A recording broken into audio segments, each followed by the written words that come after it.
This is the Giants Postcast, your instant game reaction for the San Francisco Giants, part of the Locked On Podcast Network. Your team every day. Yo, what's up, everyone, and welcome back to the Locked On Giants Postcast. I'm your host, Eric Triple E. Engel. You may know me as the former producer for the Murph and Mac Morning Show on KMBR, and tonight, the San Francisco Giants took down the Phillies 3-1 at Oracle Park. Big win for the Giants today. Matt Chapman, Casey Schmitt, two guys who just returned from IL stints, played a major role in this win as they combined for half of the Giants' total hits tonight. And Casey Schmitt, even though it wasn't the best hit of his career, comes up with the clutch go-ahead RBI in the 8th inning.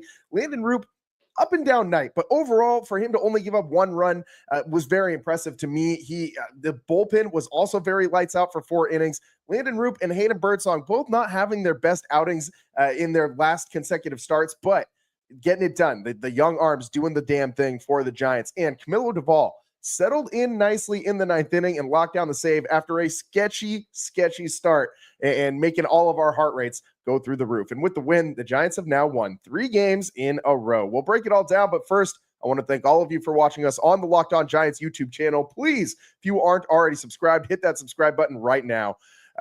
And however you're tuning in, we appreciate it, whether it's on the YouTube channel or on the podcast channel. We appreciate all of your views, all of your time, and make sure you check out the Locked On Giants Daily Show for more in-depth coverage. My guy, Ben Kaspick, does a great job. And this one, what a stressful game. I mean, this was one of those games where it felt like when the Giants were going bad, when things were going wrong for this team and they were doing all the little things very poorly, this is a game they would lose. Instead, tonight, the Giants step up, and I mean, really, a lot of small things had to go the Giants' way tonight for them to win this game. I mean, I'm very impressed with the bullpen, specifically Ryan Walker, Joey Lucchesi, and Camilo Doval. Tyler Rogers impressed me as well, but we kind of know what to expect from the all-star snub, Tyler Rogers. Doval, Walker, Lucchesi have all given me heart palpitations in recent outings that they have had. And man, today, even though Doval made things interesting in the 9th inning, it felt okay, right? Like Doval, it was tight after he walked that first guy. 4 consecutive pitches in that 9th inning to put the leadoff batter on. But then a 13-pitch battle with JT Realmuto, and Camilo Doval ends up getting out of it. Casey Schmitt helps him out with a great play at second base. That ball looked like it was getting over his head, and he showed off the bunnies, got up with the hops, and he made that play. It wasn't even a snow cone catch. He put that right in the center of that glove. Solid play by Casey Schmitt in his return from his 10-day IL stint. But that wasn't the only thing that Schmitt did today. He also, as I said, drove in that go-ahead run in the 8th inning with a nice little slow roller to second base, and the bases loaded. That was pretty much what you needed in that situation. It would have been cool to see him hit another grand slam, because coming into that situation with the bases loaded, he was 2 for 3 with 2 grand slams with the bases loaded this season. Would have been cool to see him knock one out of the park, but hey, a run's a run, a win's a win. We said this last night against the A's as well.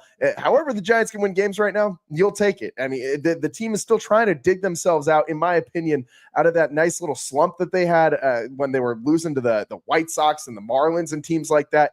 And this team is so frustrating, right? Because they'll go out and get swept by the Marlins, but they already took a series from the Phillies this year, and they might do it again now. They put themselves in really good position to do that with the win now. They took a series from the Yankees earlier this year, but then you're losing to the White Sox and the Marlins, 2 of the worst teams in all of baseball. So the Giants just need to play their brand of baseball, and things will go well. But really, in that 8th inning is when we had that turning point, the bottom of the 8th inning. So let's get into it. Today's turning point.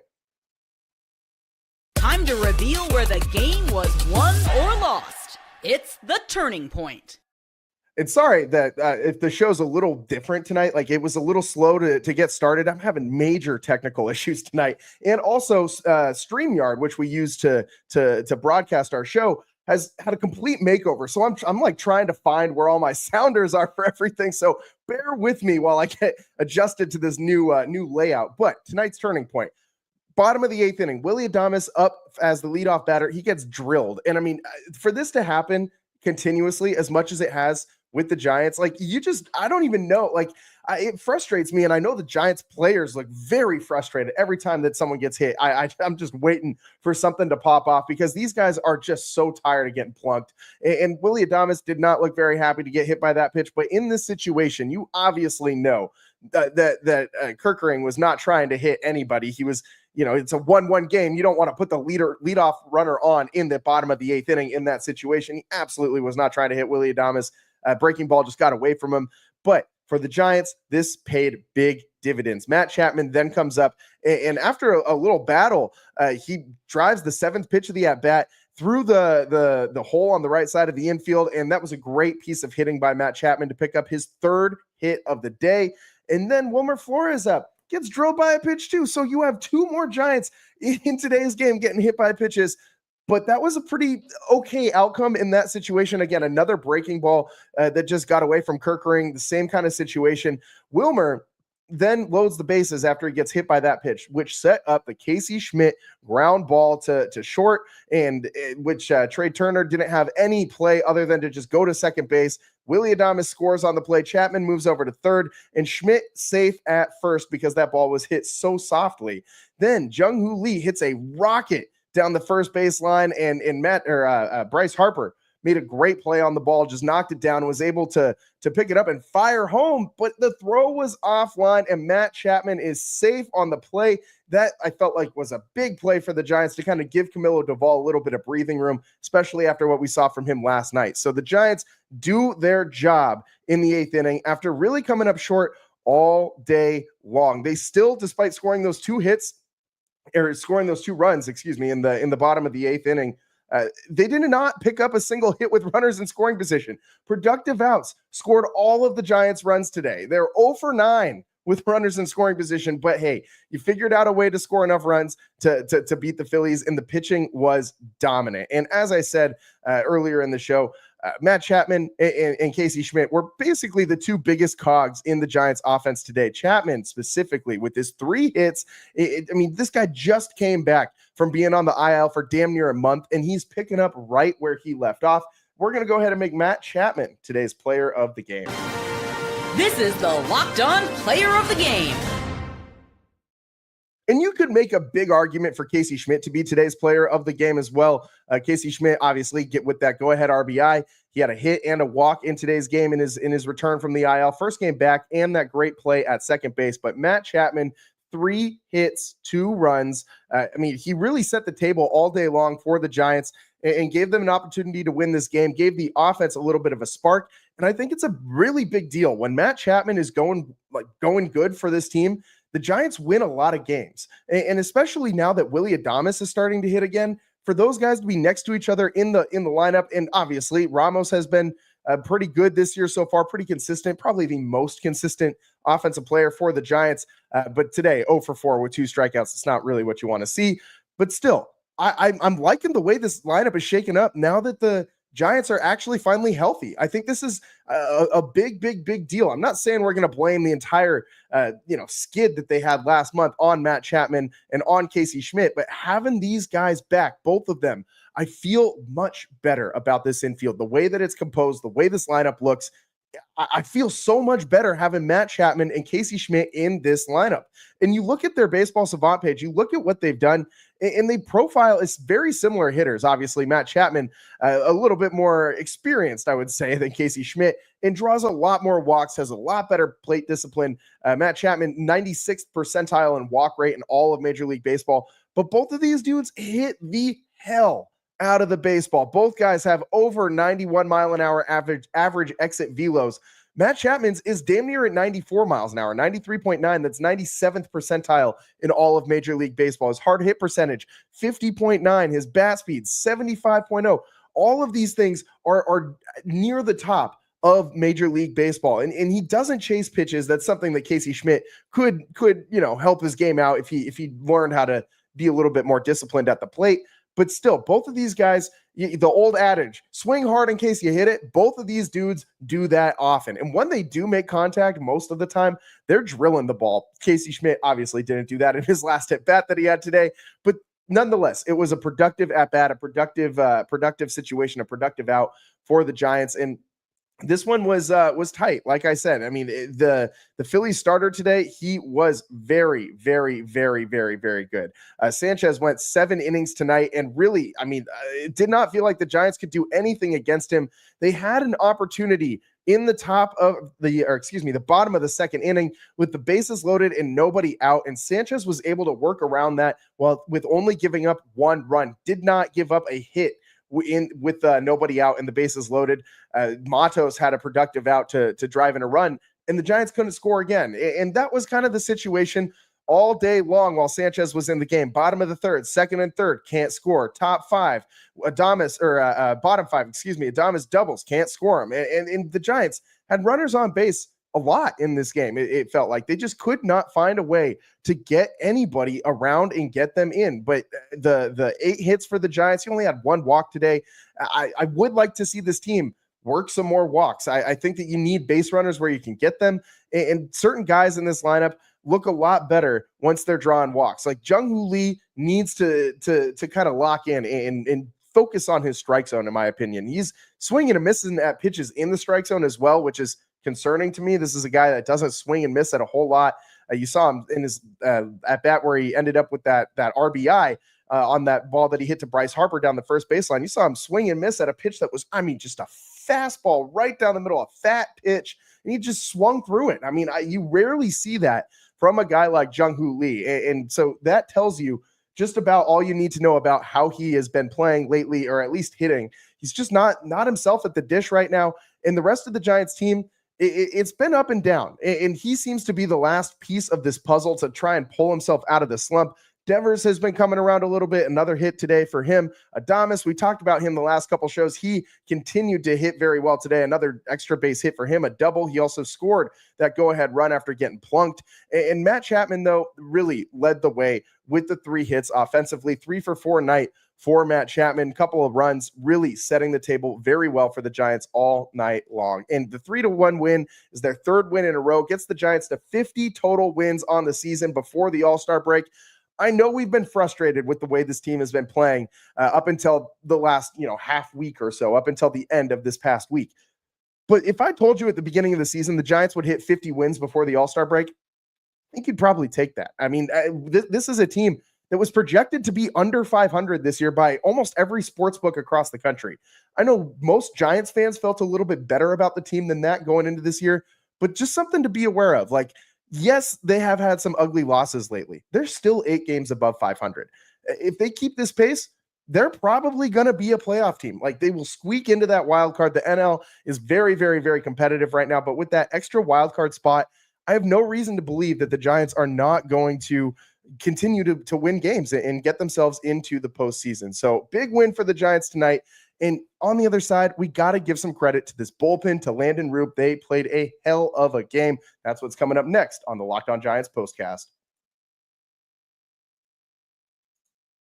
Today's show is brought to you by FanDuel. Summer sports are in full swing, and whether you're all about baseball under the lights, golf on the green, or high-stakes soccer action, FanDuel is the best way to make every game more exciting. You're already following the action. Why not make it a little more thrilling? With FanDuel, you can get in on the game while your friends are getting sunburned at the beach. And today, I mean, I hope that you were still betting the over on starting pitcher strikeouts against the Giants. I've been telling you guys this for a while now, but Sanchez, 8 strikeouts today. The Giants are going to continue to strike out. That's what this offense does. That's the most consistent thing they've done all year, is strike out. So you never want to bet against your own team.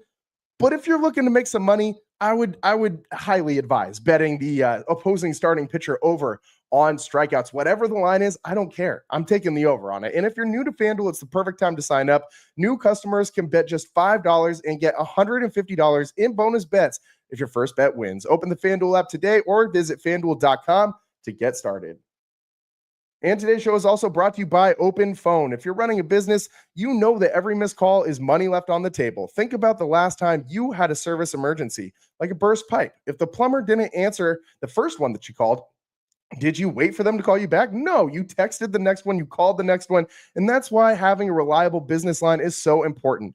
You need OpenPhone. OpenPhone is the #1 business phone system that helps you streamline and scale customer communication, all from an app on your phone or computer. If you're used to juggling 2 phones just to keep business and personal calls separate, all that can go the way of the dinosaur. Put all that stuff in the past. OpenPhone solves that problem instantly. Your whole team can share one number and respond to customers in a shared inbox. No more who's handling this type messages to your whole staff and waiting for someone to figure it out. OpenPhone is offering Locked On Giants listeners 20% off your first 6 months at openphone.com/lockedonmlb. That's openphone.com/lockedonmlb.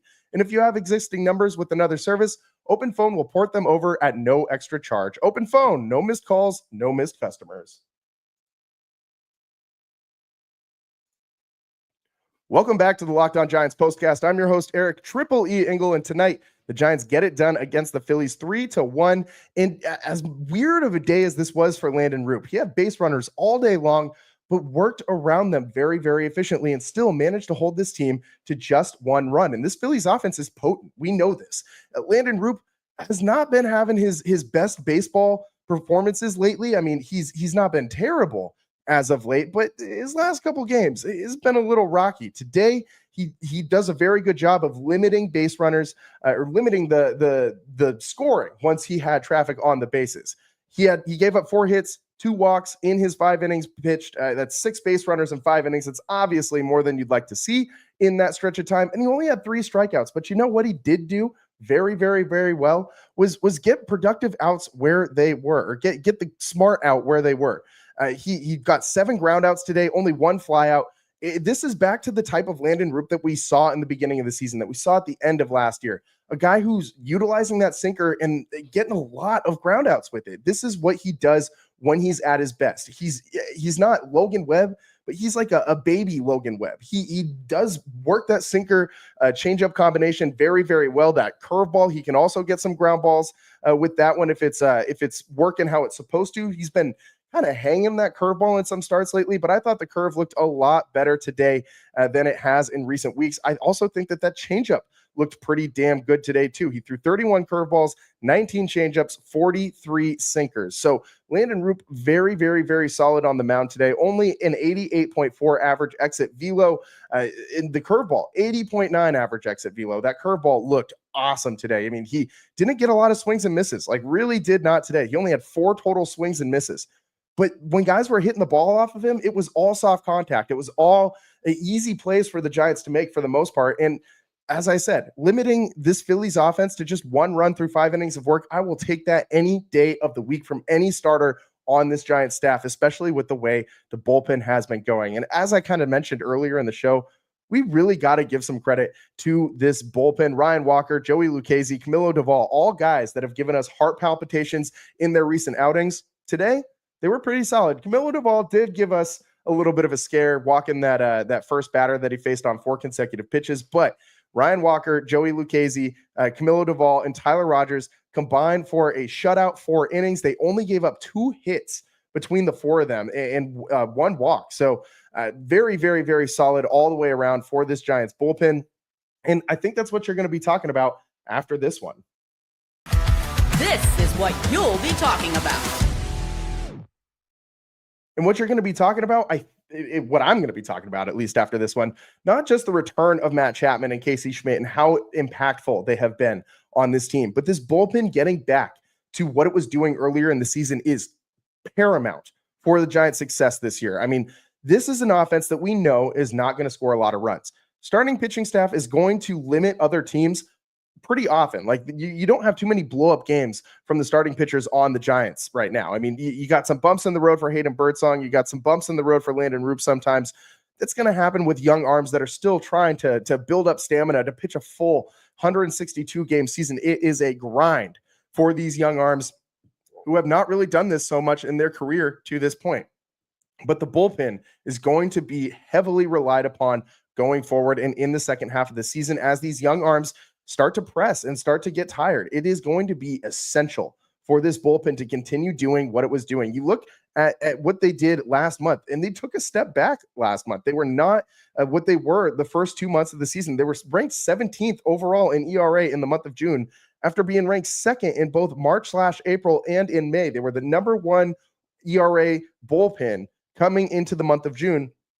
And then you post just a not very good overall stat line. I mean, 6-7 record for the bullpen in the month of June, 3.97 ERA. That is more than a full point higher. It's almost a point and a half higher than it was in May and March/April. So when this bullpen is on, it's going to give the Giants opportunities to win and continue to win. This is the bread and butter of this team. As much as we wish it wasn't, as much as we wish every game wasn't torture with this team, the bullpen is going to be the most essential part going forward in the second half of the season. The offense isn't going to all of a sudden turn into a team that scores 5+ runs a game. Like, that's just not going to happen with this Giants team. You've got starting pitchers that you know are not going to be able to go the distance. Logan Webb can give you 7-8 innings. Robbie Ray can give you maybe a 7 innings, but we know that Robbie Ray kind of has some blow-up innings in the beginning of games. Not really blow-up innings, but he'll have a 20 to 30 pitch inning in like the second or third inning. It'll gas him out, and he won't be able to go past about the 6th inning sometimes. You got a bunch of young arms in this bullpen. Justin Verlander, 40+ years old. His arm looks like it's about to fall off his body with the way that he's been pitching lately.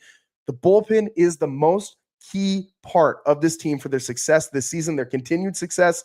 And I'm very impressed with what I saw from them tonight. Great game from Ryan Walker, great game from Joey Lucchesi, and very, very solid 9th inning for Camilo Doval after that first at-bat. After he was able to get that walk out of his system, I feel like he locked in. I mean, winning that 7 or 13 pitch at-bat that he had against JT Realmuto seemed to be the big turning point for Camilo Doval. He was able to get Stott to ground into that double play to end the game. And he did also have a full count at the time. I mean, he was throwing a lot of pitches out there in this inning, but hey, he got it done, got the save, locked it down. The Giants, their 3rd win in a row, and they set themselves up nicely to win this series. Just need one more win of these next 2 games. I do not expect the Giants to sweep the Phillies by any stretch of the imagination. This Phillies team is very, very good. They're 53-38. They're 1st in the National League East. This is a very good baseball team. This is a team that a lot of people are picking to represent the National League in the World Series if you're not picking the Dodgers. The Phillies are the other team that a lot of people are liking the way that they look as far as a playoff projected team and how they match up with other teams and their pitching and all that. The Phillies look very, very solid. The Giants, they played their game today and they came out on top, and that is a big, big win. And also worth mentioning, Phillies only have 3 more wins than the Giants this season. That's how good this Giants team has been playing. Like, we have, I included, have ripped this Giants team lately for how bad their offense has been, for how bad they were doing the little things, for how their blow-up performances recently by Hayden Birdsong especially, and Landen Roupp to an extent, and Justin Verlander as well. But ultimately, this team is 8 games over 500 before the All-Star break. They're 50-42, 2nd in the National League West. I saw someone mention in the chat that both the Dodgers and my guy Thomas, the Dodgers and the Padres both lost today. Big deal. I mean, the Giants at this point, you got to pay attention to what the rest of the National League West is doing and paying attention to those standings just a little bit. You don't need to live and die by every day the standings changing a position or two, but all of these games are starting to matter more and more and more. And the Giants, this was a big one. This was a big one, man. I feel like this team is starting to turn a corner again. And when this offense is healthy, man, it just looks a lot better. This one was fun. 3-1 win for the San Francisco Giants. Huge win to get them continuing to build some momentum on this stretch. And with the Dodgers coming to town after this series, they need all the momentum they can get. So the Giants win 3-1. And that's all the time that we got for you guys today on the Locked On Giants Postcast. Appreciate all of you, all the everydayers tuning in. Everybody in the chat, I see all of you. Marshall, Jerry, my guy Juan, all of you guys. Appreciate everybody for tuning in. I can't shout all of you out. There's way too many of you guys, but appreciate all of you nonetheless. And hopefully they do the same thing tomorrow. Let's go. Let's pull out a series win by, let's not have to wait till the rubber match in the 3rd game of the series to lock this series up. Let's go out and get a win tomorrow night. City Connect night at the Yard Tuesday night. It'll be a vibe, and hopefully another win for the Giants. That's all the time we got for you guys today. I'm your host, Eric Triple E Engel. We'll see you next time. Peace.